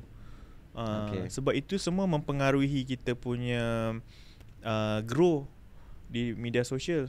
Dan itu nombor dua. Follower mungkin tak masuk dalam engagement lah. Dan nombor tiga yang kita nak tengok adalah follower lah. Follower kita menaik tak? Bila kita dah ada team yang lengkap ni, segala jenis senjata ada ni. Dengan kameranya, dengan LED monitornya, dengan MacBook Apple-nya ni. Dengan MacBook. Macam sebut yang kat depan ni. Kan? So kita kena dapat data tu. Contohnya walaupun tak semua business mungkin dia fokus kepada sale, tapi even kalau dia fokus kepada awareness, macam mana kita nak kira awareness tu? Contohnya macam podcast ni macam kan. Podcast. So how do you measure success of a podcast and nak measure the return on investment? Dan return mungkin dalam bentuk jualan, tapi tak semestinya return dalam bentuk jualan lah. Mungkin dalam bentuk reach ataupun impression ataupun video views pun boleh juga kita measure macam tu. Betul. So at least kita ada some data yang kita nak tengok. Sebab tu pentingnya kena plan awal. Bila kita plan, kita tahu apa yang kita nak ukur, apa yang kita nak measure, apa yang kita nak monitor, supaya month to month ataupun kalau nak lebih spesifik, week by week, kita tahu apa nak kena improve dalam kita punya content game. Kalau tidak, ayat tu yang dia jadi liability dalam company. So kalau usahawan tu dia ada team yang terhad, of course usually it's team yang terhad lah, capacity pun terhad. Dia ada macam-macam social media yang dia boleh ceburi. Of course the original, I would say the original was Facebook. The OG is Facebook. Ada orang kata dia masih relevant. Masih relevant kan. And then IG, dia mungkin bukan zaman kegemilangan, but dia masih relevant. And now the king is TikTok lah kan. So kalau dia tidak ada team yang cukup, yang mana satu patut dia fokus? Data. Kena tengok balik data. Tengok balik data tahun 2022, 2023, mana revenue yang paling banyak, mana attention yang paling banyak yang kita dapat daripada platform-platform ni. So saya tak boleh nak cakap untuk semua orang. Some people mungkin dia punya market segment dia ataupun audience dia tak berada di TikTok. Mungkin dia jual ubat gaut. Ubat gaut mungkin Untuk audience dia pakcik-makcik kena pergi pakcik-pakcik OG lah. kena pergi OG, OG even FB. Facebook atau mungkin WhatsApp group. Wow. Mungkin WhatsApp group community surau. Itu dia kena fokuskan. Ataupun you punya target audience adalah B2B. Ayat. B2B pada saya, kalau you business B2B nak tak nak you kena pergi LinkedIn juga. Ramai orang terlepas pandang dekat LinkedIn. Kita tak sebut pun LinkedIn, ya Allah. Tadi. Dan X pun ada. X. Kalau you buat B2B, antara benda yang you nak explore mungkin is LinkedIn. And LinkedIn is going, the trend is going upwards. Really? Pakcik Din ni dahsyat Pakcik Din ni, LinkedIn. LinkedIn. Ataupun X. Twitter. Itulah game X ni saya. Dan dah kena tahu audience kita, market kita kat mana. Okay, so kalau ikut data kami lah, data Pejuang Hartanah, Facebook tu yang utama Yes. Maknanya dia masih golongan yang 35 to 40 at that range lah kan. Tapi that group akan menjadi 40, 45 dan one day it's going to be 50. Mungkin dia tak minat lagi dah hartanah. Although we do get a lot of people yang datang belajar kerana dia nak ajar anak-anak. So we capture that segment yang dah 45, 50 ni. Ke anak-anak dia dah mula 20, 25. Because our strength is in Facebook So kita orang selalu bincang lah pasal benda ni. We need to be relevant dan kita orang tak nak jadi ketinggalan zaman. Okay, tadi kita ada berbual tentang ketinggalan zaman and a very powerful word that you mentioned was burnout. I want to talk about that quickly. So bagi kami, kita orang tak nak jadi ketinggalan zaman. Tapi macam kita sebutlah tadi sebelum ke udara, kadang-kadang dia bila benda tu laju macam TikTok, laju. Bukan kita usahawan ni tak nak masuk, tak nak join the gelombang ni, tapi dia tak terikut kan, because dia sangat laju kan. So how do we talk about ketinggalan zaman, laju and then the burnout? Okay, burnout ni berlaku apabila kita cerita pasal team lah. Team burnout lah. Team burnout ataupun kita sendiri burnout adalah bila kita buat, nombor satu lah for me, bila kita buat sesuatu tu tak ada objektif. Sebab bila tak ada objektif tu, tak ada clear objektif lah. Mungkin dia ada objektif tapi tak clear objektif. Dia tak solid dengan objektif dia, dia tak solid dengan goal dia. Bila dia buat sesuatu tu dia tak dapat apa yang dia nak, yang dia perlu dapatkan, dia rasa down lah. Dia rasa penat dan dia terperangkap dalam hamster wheel yang menyebabkan dia berlari satu tempat yang menyebabkan dia jadi penat. Wow. Dia buat konten yang sama aja. Atau dia macam tak ada hasil, tak ada hala tuju kan. Contohnya buat konten joget, dia suruh je dia punya staff buat konten joget, buat konten joget. Guys, kena buat konten joget. Atau buat konten joget tak ada hasil, diorang pun penat. Nak joget pun dah tak nak. Dah tak nak lah. Sakit pinggang apa bagai. Tapi kalau ada hasil, ada tujuan, berjogetlah hari-hari. Come on guys. Come on. Sahut cabaran tak? Come on, bro. So Haji tak cakap dia tak boleh. Astagfirullah. Aki, brother. Dia tak ada strategi ataupun strategi dia tak clear. Dia tak tahu nak ke mana, dia tak tahu apa yang dia buat. Kalau kita buat konten tu, dia tak ada konten pillar dia tak ada konten segmen dia tak tahu nak prioritize mana satu platform. So dia menyebabkan dia jadi burn out. And especially bila kita sebagai boss lah, usahawan ni, dia kalau boleh nak semua benda dia ada. Dia semua platform dia nak pukul. Tapi team lah kesian. Okay, saya I cut you there. Betul ke kalau satu konten tu dia pergi hayunnya semua, it cannot be that way, because every platform tu dia perlu repurpose dan kadang-kadang kena reword. Dia ada budaya di setiap channel tu sendiri. Is that true? Agree. Konten yang sama kalau kita nak repurpose, tak boleh as it is lah. Dia kena dia kena adapt dengan lenggok ataupun adapt dengan orang panggil apa ni tadi yang Ayat mention, ada satu perkataan tu. Dia punya cara kan. Dia punya cara lah, dia punya setiap channel tu kan dia ada dia punya style dia sendiri kan? Lah. So kena ikut dia punya style lah. Mungkin contohnya kita record podcast ni, kita tak boleh dia punya sonomama, kita tak boleh as it is terus publish kat semua platform. Betul. Kita kena mungkin dekat TikTok kita letak ada animation sikit ke, ada orang panggil visual aid sikit ke, ada gambar-gambar sikit ke, subtitle dia boleh jadi colourful, tak tahu lah letak TikTok. Kalau pergi dekat IG lebih kepada subtitle yang nampak kemas, susun. Dekat YouTube long form subtitle macam biasa je.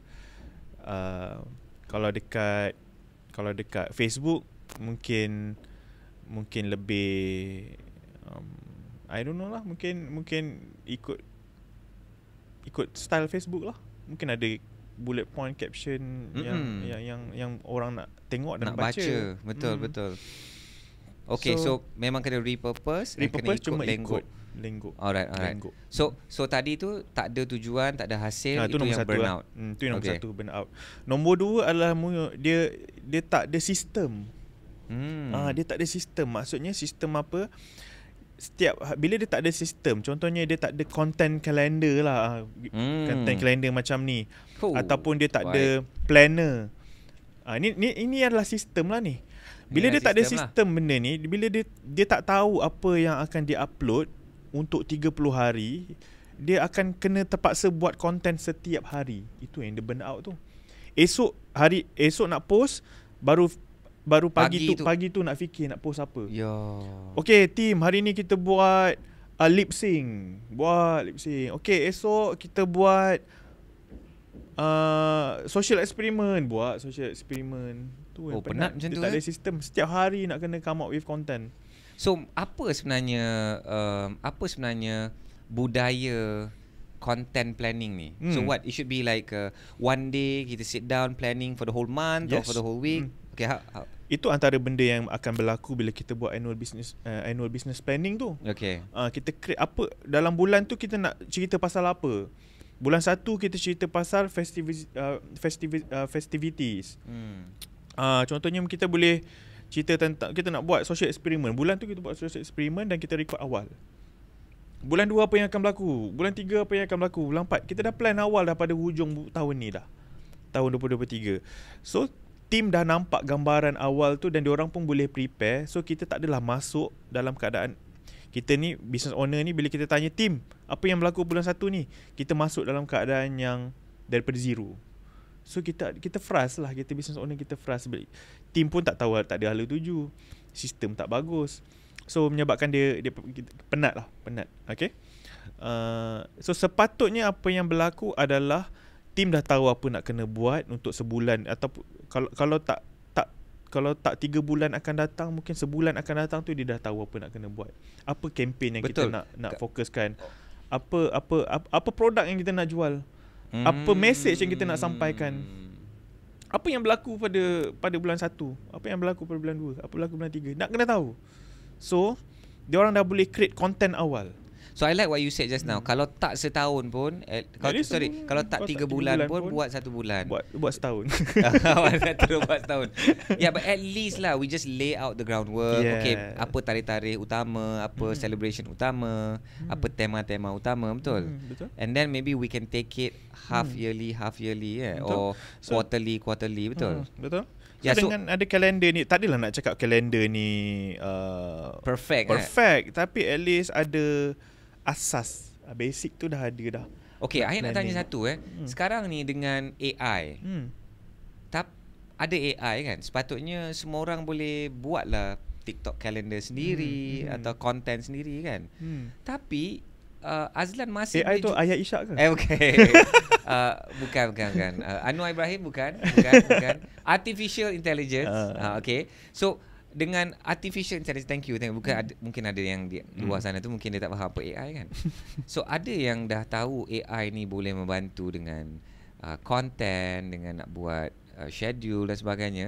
Tapi Azlan masih berjaya jual 12,000 buku ini. So what's your comment on that? Artificial intelligence and what you are creating here, the TMC, TikTok Marketing Calendar. Okay.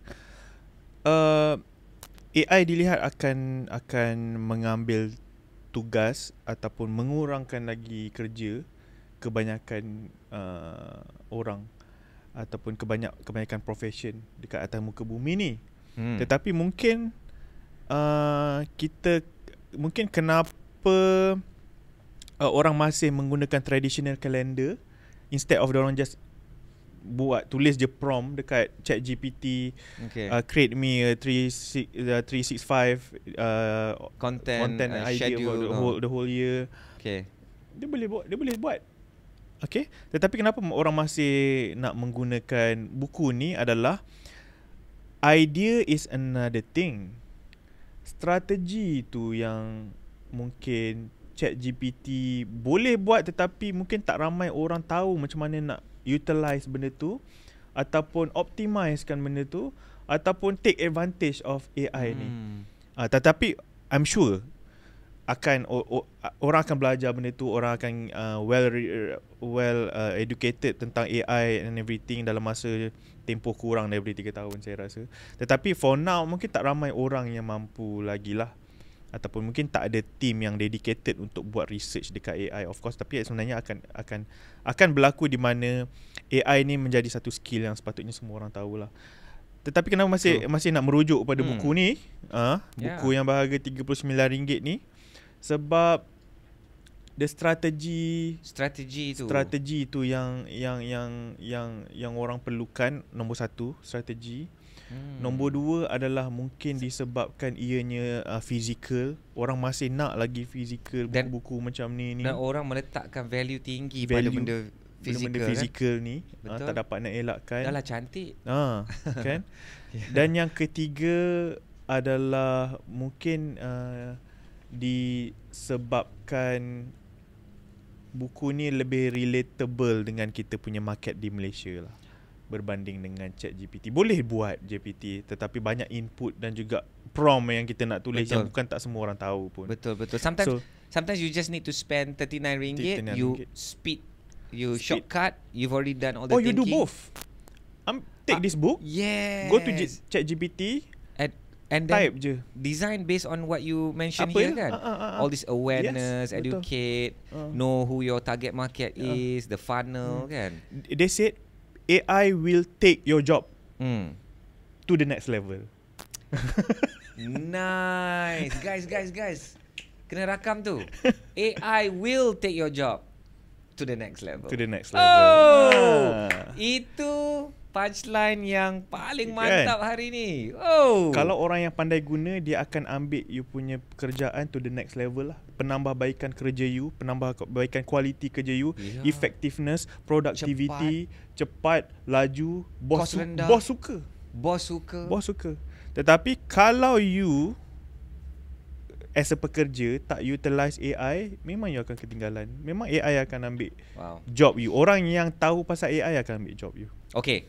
So macam ni guys. Saya dah dapat satu trend lah dalam podcast saya ni. Memang 1 jam impossible. Dah lah nak ambil topik usahawan dan hartanah. Lepas tu nak pula cerita pasal cabaran usahawan 2024. Nak cerita lagi pasal marketing. Memang Azlan ni kita kena jemput. Dan kita kena cerita pasal maybe like calendar je ke or something like that. But kita pun dah tersusun ramainya tetamu-tetamu yang akan datang. So I don't know when we will have the privilege of having Azlan lagi. Okay, Azlan, macam ni Azlan, kita pun dah sampai ke I think dah 1.5 jam ke ni. Okay, macam ni. So let's wrap this up. Bagi siapa yang sedang menonton ni, dia mungkin Okay, I expect this to be a podcast hartanah. Kita dah bercerita pasal hartanah sikit. Dan mungkin ada kerana tajuknya usahawan, mungkin mereka ni dah memang usahawan atau bercadang nak jadi usahawan. Dan kita bercerita tentang cabaran, kita bercerita tentang content, kita bercerita tentang TikTok. It's not just TikTok. We're talking about content, we're talking about social marketing, media. social media, right? And now the King Kong is TikTok kan? Okay, so sekarang ni sekarang ni I want to talk about your service. Okay. Tadi okay, this is the interesting thing. Azlan cakap tadi, usahawan mungkin tak minat pasal hartanah kerana dia sangat fokus kepada bisnes. Dan dia tak ada masa untuk hartanah. Okay, saya pula terbalik ni. So saya pula terbalik, saya ni nak buat apa yang saya nak buat. Saya nak buat hartanah, saya ada buat benda-benda lain dalam hidup ni kan. Dan ada ke orang yang boleh kasih settle semua servis-servis ni, marketing ke social media ke konten apa benda ni, boleh ke? Ada tak macam servis yang I duk tengok Mak Saleh kan, they have those social media agencies ke, now they're talking about AI agency dan sebagainya. Do you have that service? Yes, we do. So dekat di Huzaifah Studio, kita merupakan social media agency. Okay. Social media marketing agency yang membantu usahawan-usahawan yang ada keluar sana yang mungkin tak ada team. Yang mungkin baru nak masuk social media ataupun yang dah masuk social media tapi dia stuck at some point. Stuck at some point. Yang kita boleh bantu diorang, instead of diorang hire people yang mungkin it's a hit or miss lah. Mungkin jadi, mungkin tak jadi. Dah spend 10,000 nak dah hire, susah nak fire kan kalau tak perform. Boleh explore into another option which is outsourcing. So we do outsourcing of social media management. So that's what you call it, outsourcing of social media management. Inilah correct. Package dia. Yes. So package ni pun macam 5 figures ke? It's not for everybody. It's not for everyone. Sebab kita pun ada limited of resources. Team kita pun tak ramai. So kita pun boleh ambil 10 klien je sebulan. Which is apa yang kita buat dekat klien-klien kita adalah kita bantu diorang rancang strategi di social media. Kita buat research, kita tengok competitor research, market research, hashtag research, content research untuk diorang. Kita buat strategize. And then apa yang kita buat adalah kita propose apa content yang sesuai untuk you. Alright. And then apa yang akan berlaku, kita akan createkan content. Kita akan datang 2 hingga 3 hari je Hayat. Kita duduk dengan your team, kita create content untuk sebulan. Bukan untuk bulan ni, untuk bulan depan. So kita akan lay out the whole plan dan juga the whole content untuk sebulan yang akan datang untuk you. Dan kita buatkan copywriting, kita publishkan untuk you, kita schedulekan untuk you selama sebulan. And again, it's not for everybody lah. It's not for everybody. Tetapi untuk siapa-siapa yang nak explore outsourcing ni, kita ada buat. Kita ada bagi servis tu lah. Okay, so dalam 10 klien sebulan ni, you ada kekosongan lagi ke? Adalah. Kalau 1, tanya 2. sekarang tak adalah. Tetapi tak ada. tetapi kan so tak boleh lah ni kalau kita orang ni untuk bulan ni tak ada. Tetapi kalau you apply, dia kena apply. Kena apply, dahsyat. Dia nak kena bagi apply. duit pun dia dahsyat. Kenapa kita tak nak? Ya, sebab kita bukan kita tak nak. Sebab kita ada servis lain which is consultation. Consultation to anyone boleh. Kita boleh bagi consultation to anyone.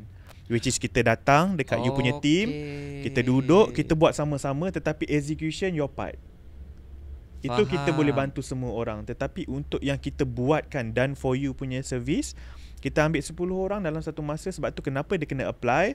Tak semua industri kita boleh bantu. Ayat bayangkanlah tiba-tiba dia kata, saya punya business ni buat tourism dekat Sabah. Takkan tim saya nak pergi Sabah kan? Tak, sebab tu kena apply. Tak semua orang kita boleh ambil. Ada niche-niche yang kita terpaksa tolak, bukan kita punya kepakaran. Sebagai contoh, business yang kita pernah tolak, servis buat pintu. Business buat pintu, kita tak pakar ataupun kita tak beranilah nak bagus ambil. Tu untuk sebab tu niche hartanah tu.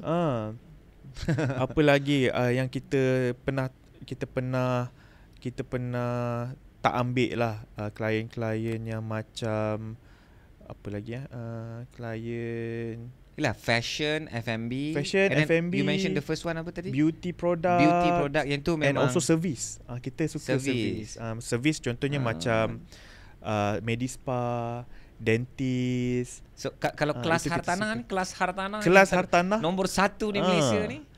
kita boleh buat. Kita consider sebagai personal branding punya niche lah. Sebab kita nak naikkan personal branding Hayat. Antara klien-klien kita ada juga selebriti, ada juga pakar motivasi yang menjadi kita punya klien. Selebriti pun perlu ada. Dia perlu consultation from you. Bukan sekadar consultation, kita buatkan celebrity chef. Oh, this is done for you. Done for you punya service sebab dia tak ada team. Dia seorang selebriti tetapi dia kena sentiasa ada content. Dia macam ni Azlan. Macam Hayat pun ada team. Tapi kita orang ni pun banyak kerja tu. Kadang-kadang tak sempat nak betul-betul strategize. Lepas tu fine tuning kan. Macam gambar, video. Like you said lah just now. What's the word that you choose? Nanti kan you dah upah orang and then dia maybe tak kena kan apa dia buat. Ataupun orang panggil tak perform lah. Tak perform tu bukan kerana dia malas dia apa ni, but dia pun mencuba-cuba. Kita pun tak jumpa formula dia. Betul. Kita pun try hit and miss lah. Thank you. You said just now the hit and miss kan. Kita nak hit and then make it. Tapi ni hit and miss pula, bukan hit and make it. Ya, so apa yang kita boleh buat kat situ adalah kita kena selepas podcast ni dia akan ada podcast, bukanlah podcast seterusnya, perbincangan seterusnya khas tim Pejuang Hartanah, tim Ilham Academy bersama dengan Azlan Huzaifah ni.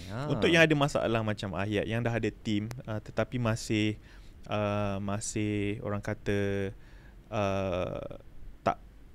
tak jumpa tune yang bagus lagi, kita boleh datang, kita boleh bagikan consultation, kita bagi apa sistem yang kita pakai, apa workflow yang kita gunakan, kita share.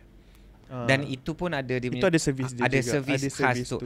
Okay, so I'm thinking done for you service tu yang the biggest, the highest service, the high ticket lah kita high ticket. So that one is 5 figures, not even, right? 5 figures. That one is 5 figures yeah. So 5 figures per month. Betul, minimum 3 bulan. Oh, so 3 bulan tu memang akan jadi 5 figures lah. Okay. Betul. So untuk consultation tu pun ada 3 bulan. Consultation tu dia one off. One off.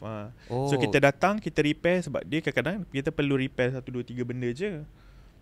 So mungkin dia pakai sistem yang bagus, kita introduce sistem yang bagus. Sebagai contoh, kalau ada orang yang masih buat subtitle secara manual, mungkin video editor masih buat subtitle secara manual, go to the magicsub.co, boleh hasilkan subtitle dalam masa 30 saat je. Okay. Menggunakan AI. Masih perlu ada subtitle walaupun YouTube punya subtitle dah semakin tepat. Pun boleh. Tetapi kalau short content ni, kadang-kadang kita nak resize. Yes. Kadang-kadang kita nak dia macam tiba-tiba ada bold color tukar-tukar. Atau keluar sebiji.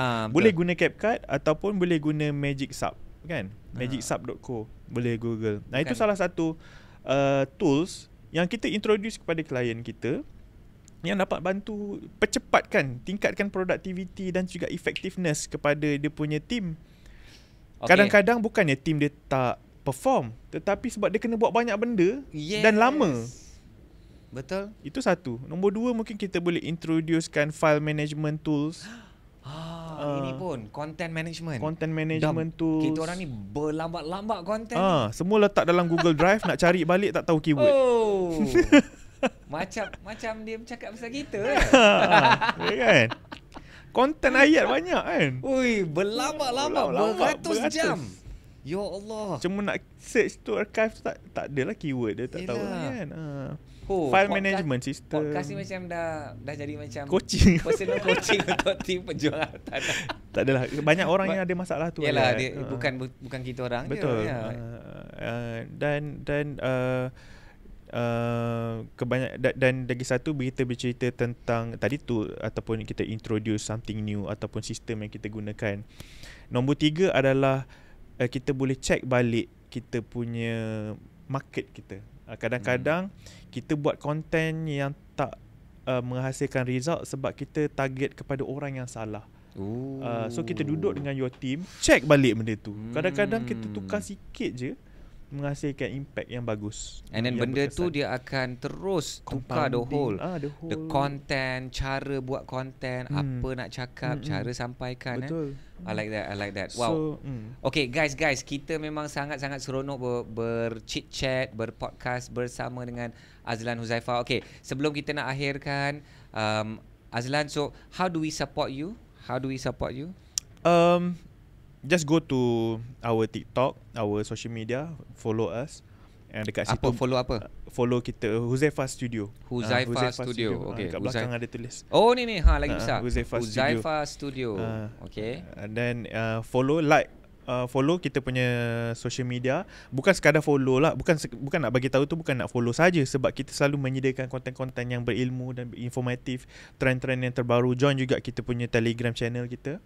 Itu nombor 1, macam mana you boleh support us. Nombor 2 adalah support us dan juga support you punya team juga, support you punya business juga by dapatkan buku ni, sebab buku ni telah membantu lebih daripada 12,000 usahawan dekat luar sana. Wow. Bukan sekadar bantu you punya business, malah membantu kalau you ada agent, you punya reseller, affiliate, boleh gunakan benda ni sebagai satu, orang panggil, kitab you punya company. Sebab semua merujuk kepada satu sumber yang sama, ada align lah. So sebagai permulaan boleh gunakan buku ni. But of course down the road nanti, bila you dah more advanced, bila you rasa more priority you dah clear, dah jelas, objektif dah jelas, you boleh create your own content calendar yang lebih tepat, padat dan juga the most importantly profitable. Wow. Okay, so sebagai penutup, kita dah tahu dah macam mana nak support. Apa nasihat Azlan yang terakhir sebagai penutup, dan mungkin nasihat ini kembali kepada topik asal kita, usahawan dan hartanah. And that's part 1 of your final nasihat. And then the part 2 of your nasihat is bagaimana usahawan ini menuju tahun 2024 dengan berjaya. Silakan. Nasihat saya, kita sebagai usahawan ni, kita kena ada self awareness, ataupun kita kena sentiasa kalau kita buat bisnes tu, kita kena cekap, kita kena laju. Sebab apa? Kita nak buat bisnes yang profitable lah, kita nak buat bisnes yang selesa. Kita tak nak buat bisnes yang datangkan pening kepala kat kita. So bila kita buat bisnes yang profitable, kita boleh kita buat bisnes yang mendatangkan income kepada kita. Income kita ni bila kita dapat, kita nak kena beli aset lah, kita kena beli aset lah. Kita tak boleh lah letak bawah bantal je. Asetnya adalah antaranya, bukan not limited tu, antaranya property. Betul. Sebab I think kalau macam yang kita selalu dengar, the best time untuk beli property mungkin 15 tahun, 10 tahun lepas. The next best time untuk beli property adalah today. Betul. So invest in property bukan sekadar untuk tambah aset, tetapi dia adalah, mungkin kebanyakan orang termasuk saya sendiri, adalah dia merupakan investment tool yang pertama kita buat. Selain daripada ASB tu, ialah itu by default kena lah. Betul. Tetapi benda yang mungkin menjadi pemangkin kita untuk buat bisnes dengan lebih bagus. Sebab yalah, bila kita buat investment, kita nampak duit, bila kita nampak cash flow bagus, kita nampak profit dekat, kita nampak return dekat situ, dia jadi semakin addictive lah, dia nak invest lagi. Betul. Alright, itu jawapan kepada soalan nombor 1. Soalan nombor 2 tadi apa tadi? Macam mana bagaimana usahawan untuk 2024? Okay. Untuk pergi ke 2024, tadi saya ada mention juga, nombor 1 adalah buat annual business planning bermula dari sekarang untuk plan you punya perjalanan business you pada tahun depan. Sekurang-kurangnya kuarter 1. Sebab banyak benda yang akan berlaku pada kuarter 1, Januari, Februari, Mac, banyak benda yang akan berlaku. Kenapa penting? Kuarter 1 ini akan menentukan you punya perjalanan bisnes untuk sepanjang tahun. Sebab apa? Kalau you buat duit pada kuarter 1 ni, kumpul cash reserve banyak-banyak, dan bila kita, usahawan tahu bila kita ada banyak cash reserve, kita lebih in control dalam decision apa yang kita nak buat. Kita nak spend on marketing boleh, kita nak spend on team boleh, kita nak technical technology, betul, kita spend on talent bring betul. in more talent, ataupun as simple as kita apa ni, diversify kita punya sales channel. Nak buka booth ke, spend on renovation ke, spend on apa ni, buka website ke, buat website baru ke untuk dapatkan sales channel yang lebih.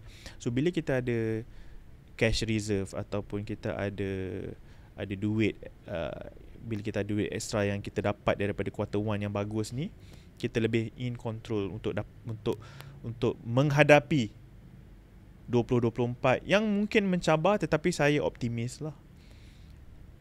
Kalau kita prepare dengan bagus, dengan baik, insya-Allah kita akan ada beberapa cabaran, kita tak boleh nak elakkan lah. Mungkin akan ada cabaran-cabaran, tetapi bila kita ada satu asas yang bagus, kita boleh handle benda tu, insya-Allah.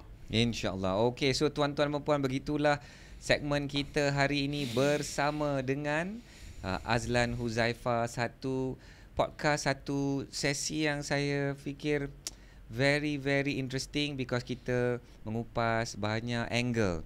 Usahawan, hartanah, pengalaman Azlan sendiri dalam hartanah. Lepas tu kita bercerita tentang usahawan, apa cabaran dia, bagaimana dia nak buat marketing, social media, TikTok, dan macam-macam yang kita bincangkan tentang 2024. Saya nak ucapkan terima kasih kepada Azlan. Terima kasih. Kita InsyaAllah kalau ada rezeki, kita nak bersama dengan Azlan sekali lagi, kerana kita sangat-sangat enjoy dan saya yakin dan percaya anda juga dapat manfaat daripada perkongsian Azlan tadi. So jom kita support and let's get this book. Team kena dapatkan satu buku ni, and then let's start talking with Huzaifah Studio on a consultation, and I don't know if we really need that done for you punya service. Okay, so guys, kita akan bertemu lagi dalam podcast yang seterusnya. Siapa tetamu-tamu yang nak Ahyat jemput, apa topik-topik yang nak Ahyat kupas, and we're going to read all of your comments, and if you have any questions, nanti we're going to do our best to send the replies to you and get the answers to you. Apa-apa pun, saya nak ucapkan terima kasih kepada sahabat-sahabat semua yang support Ahyat Ishak Show dalam format baru ini. Daripada tahun 2020 kita dah mula, dan sekarang ini kita nak mulakan dalam format baru, dalam podcast, dan insyaAllah doakan kami dapat teruskan podcast ini dalam minggu-minggu yang akan datang, insyaAllah. So sehingga Ahyat doakan agar anda akan menjadi usahawan yang hebat, usahawan yang berjaya, yang akan jadi kaya, yang ada banyak sale, yang banyak duit. Akhirnya anda akan juga membantu dalam kita memperjuangkan pemilikan hartanah dalam kalangan orang Melayu, orang Islam. InsyaAllah kita sama-sama berjuang. Terima kasih. Sehingga kita berjumpa dalam podcast yang akan datang. Assalamualaikum warahmatullahi wabarakatuh. Selamat berjuang. Yeay.